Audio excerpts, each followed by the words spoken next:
नमस्कार दोस्तों। नेटफ्लिक्स पे एक फिल्म आई है माई ऑक्सफोर्ड ईयर। रैन मॉरिस ने इस फिल्म को बनाया है। लीड कास्ट में सोफिया कार्सन, जो कुछ ही दिन पहले द लिस्ट ऑफ लाइफ में आई थी, और लीड एक्टर हैं कोरे माइल्स रीस। फिल्म की स्टोरी की बात करते हैं। एक लड़की है अमेरिकन, सोफिया। वो पढ़ने जा रही है ऑक्सफोर्ड, या वो ब्रिटेन में है। उसका सपना है, उसके माँ बाप का भी सपना है कि वो वहाँ पढ़ने जाए। वो वहाँ जाती है। वो जब करीब 10 साल की थी, वो सपने देखती थी कि वो एक दिन जाएगी ऑक्सफोर्ड में पढ़ेगी, वहाँ से पढ़ के एक बढ़िया सी नौकरी करेगी। इसी सपने पे वो चल रही होती है और वो एक दिन ऑक्सफोर्ड पहुँच भी जाती है। वहाँ पे उसके एक पसंदीदा प्रोफेसर होते हैं कि ये मुझे पढ़ाएंगी, लेकिन वो ना पढ़ा के उनका स्टूडेंट पढ़ाने आता है।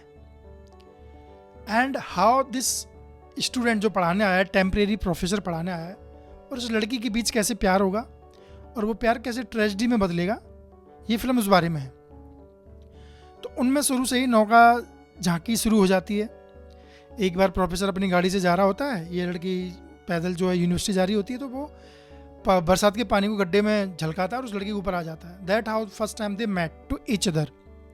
कहानी आगे बढ़ती है, क्लास में मिलते हैं। जो पोइट थे विक्टोरिया, उनकी पोइम्स की बात चल रही है। असाइनमेंट दिया जाता है कि अपने आप से रिलेटेड पोइम्स मुझे भेजिए, मेल करिए। तो वो लड़की भेजती है। इस सिलसिले में बातचीत शुरू हो जाती है।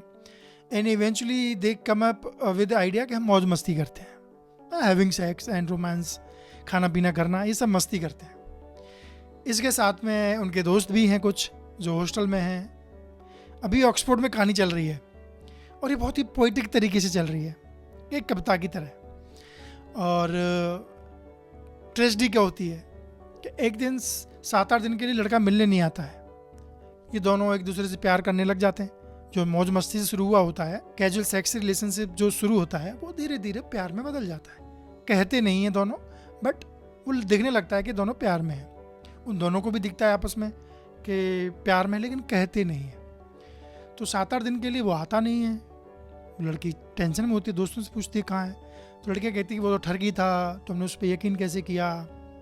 तो लड़की गुस्से में उसके घर जाती है दौड़ के। एंड व्हाट शी सॉ इस ट्रेजेडी। वो देखती है कि वो एक बेड पे पड़ा हुआ है, उसके ड्रिप चल रही हैं, और जिस लड़की को उसकी गर्लफ्रेंड समझ रही थी, वो उसके बड़े भाई की गर्लफ्रेंड थी। एक्चुअली में वो उसके ट्रीटमेंट में हेल्प कर रही है। And this boy is suffering from cancer. This is the tragedy. आपको अक्टूबर मूवी याद आ रही होगी, कई मूवीज याद आ रही होंगी इस तरह से, but let me tell you this is different. तो इस लड़की का प्लान था कि ये अपनी मास्टर्स करके वापस चली जाएगी, नौकरी ज्वाइन करेगी एमएनसी में, बट वो प्यार में पड़ गई है। लड़का चाहता है कि तुम चली जाओ। मैं प्यार तो करता हूँ, वो बता देता है, बट मैं तुमसे शादी वादी नहीं करूँगा, लॉन्ग फ्यूचर नहीं देखता हूँ। वो अपने को सपने बताता है घूमने फिरने के, पर लड़की नहीं मानती है, रुक जाती है। इसमें उसके पिताजी, उसकी माँ सब जिद करते हैं कि इलाज कराओ, पर चूंकि उसके बड़े भाई का भी निधन जो है कैंसर से हुआ था, और उसने वो ट्रीटमेंट होते हुए देखा था। आई डोंट नो आपने किसी कैंसर पेशेंट को देखा कि नहीं देखा है, but I have a very bitter experience of cancer. मेरे पिताजी को कैंसर हुआ था, ही इज़ नो मोर। तो मैंने बहुत करीब से देखा था उनको, कैंसर पेशेंट कैसे फाइट करता है, ट्रीटमेंट कैसा होता है। It is so tough. बाल उड़ जाते हैं, स्किन एकदम काली पड़ जाती है, आदमी एकदम सूख जाता है, कभी स्वेलिंग आ जाती है।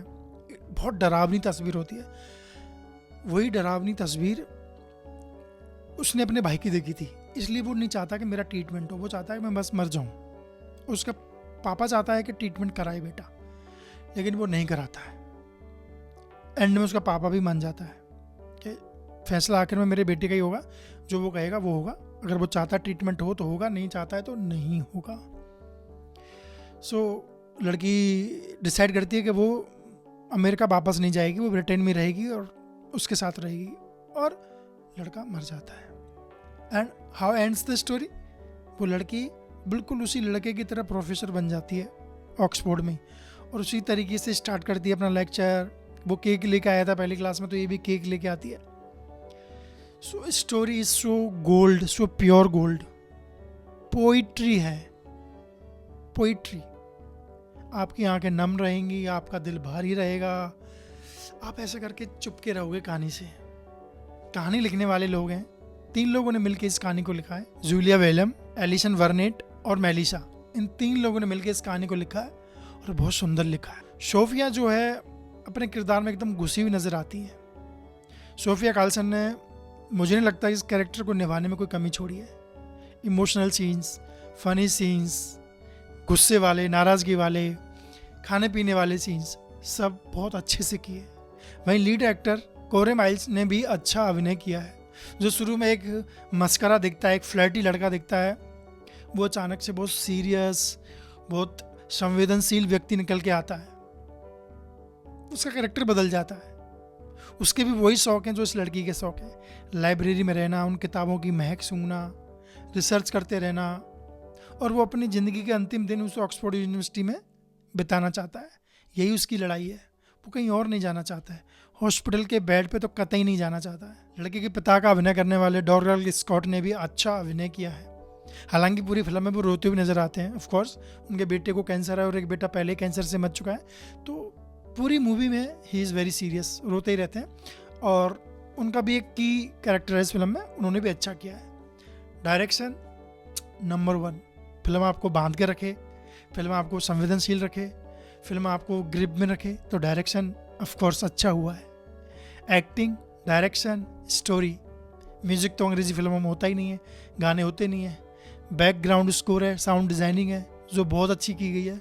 फिल्म को मैं आराम से 3.5 स्टार दे सकता हूँ। मैंने बहुत समय बाद एक पोइटिक फिल्म देखी है। अगर आप सिनेमा के साथ साथ एक पोइटिक एक्सपीरियंस लेना चाहते हैं, अगर आप मर्मस्पर्शी अनुभव करना चाहते हैं, तो ये फिल्म आपके लिए है, आपको देखनी चाहिए। नमस्कार।